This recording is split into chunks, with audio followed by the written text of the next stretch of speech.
And as Syracuse Nationals weekend comes to an end today, Syracuse police say they have issued more than 400 uniform traffic tickets over the past 3 days, not to mention having to tow several cars and even a few DWI arrests. Although none of these arrests happen at the State Fairgrounds where the Nationals took place, officers say some people decided to show off their cars in the wrong way on local roads. Our Morgan Scott reports. Syracuse police tell me several people gathered here on Solar Street this weekend to show off what their unique cars could do, including creating several car burnouts along this street and several other side roads. While there were no arrests made at the State Fairgrounds for Syracuse Nationals this weekend, Syracuse police say some drivers took to local streets for their own after-hours fun. So after the event had let out at the State Fairgrounds, a lot of people came back here to congregate.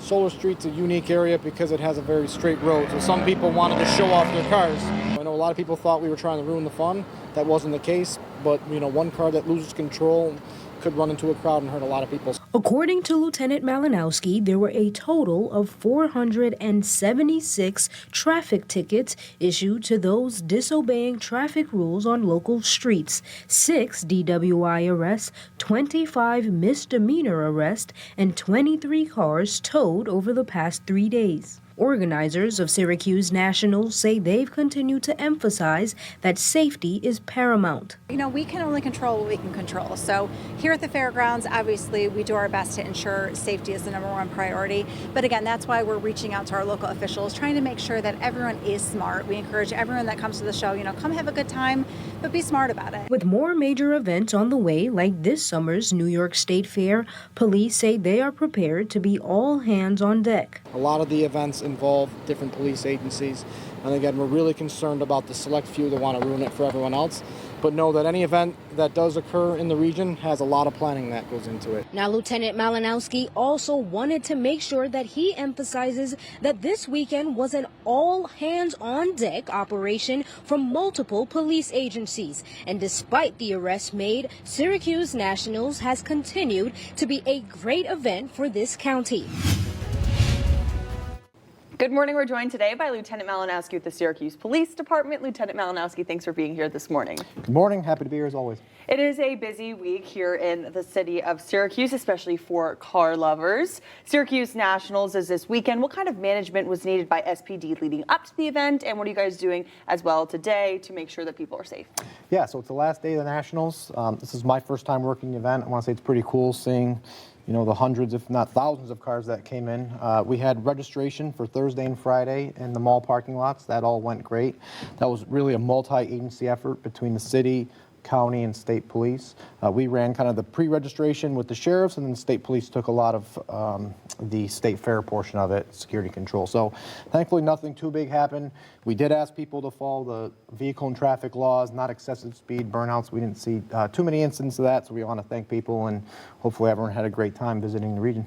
And there's definitely going to be safety, at the event, making sure that drawing crowds like that is going to stay safe and nothing's going to happen. Of course, I think we do a great job, and the bosses of our law enforcement agencies really put a priority on public safety, so that's important. Perfect. And then we've also been seeing flooding across the country and within the Northeast. It's been a problem. What kind of precautions do people need to take if they're heading out walking or if they're heading out driving?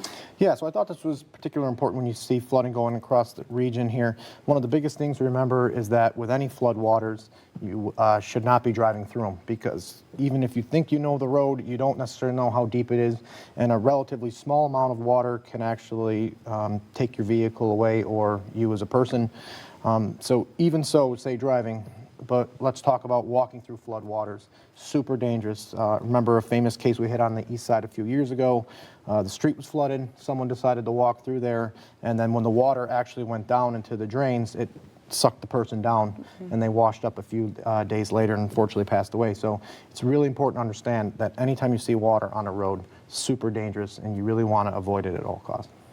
Definitely an important reminder. Another thing that we've seen this week is we've seen Walmarts across upstate New York targeted for card skimming. I know I was working on a story. There has been over 12 Walmarts that have seen this. What can you do as a person who's, trying to mind their business, trying to buy their groceries to protect yourself? And even if you might think you might have been the victim of something like this, how can you then, go forward from there? Yeah, so I always try to expose these scammers. This is one of the worst ones, though, because the technology that they put on these skimming devices. So basically what it is, they're putting something that looks exactly like a credit card reader over top of what's actually supposed to be there. And then what it does is it steals your credit card info. And then they also use, could be a camera, or they put something over the touchpad to get your PIN. So when you try to recognize these things, some businesses will put a piece of tape over there to see if it's been disturbed, or you can tell that it just doesn't look like it belongs. You can try to prevent that.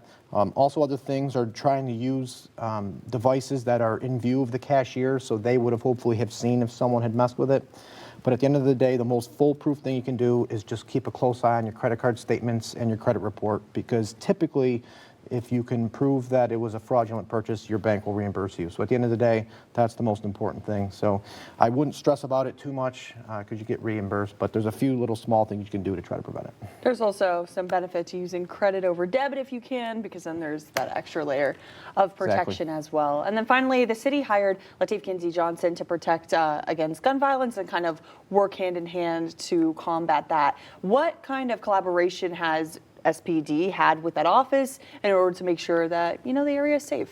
Yeah, so we're still chugging along with that new office. Lateef does a great job in that. Probably take a whole other show to talk about some of the projects there. A lot of that's not only when we talked about funding some of our most violent gang members and trying to get them into programs to stop committing gun violence. There's a lot that we do, which is called crime prevention through environmental design, where we actually go into neighborhoods and we will look at environmental factors. So we look at lighting, garbage, excessive tree growth, things like that, properties that are abandoned, getting those things secured or taken down. So maybe in a future show we can go over some of those projects and how people in their neighborhoods can let us know so we can go in and fix those things for them. Definitely an important thing that we'll make sure to cover further a little bit later. Well, Lieutenant Malinowski, thank you so much for joining us here this morning. Thank you as always.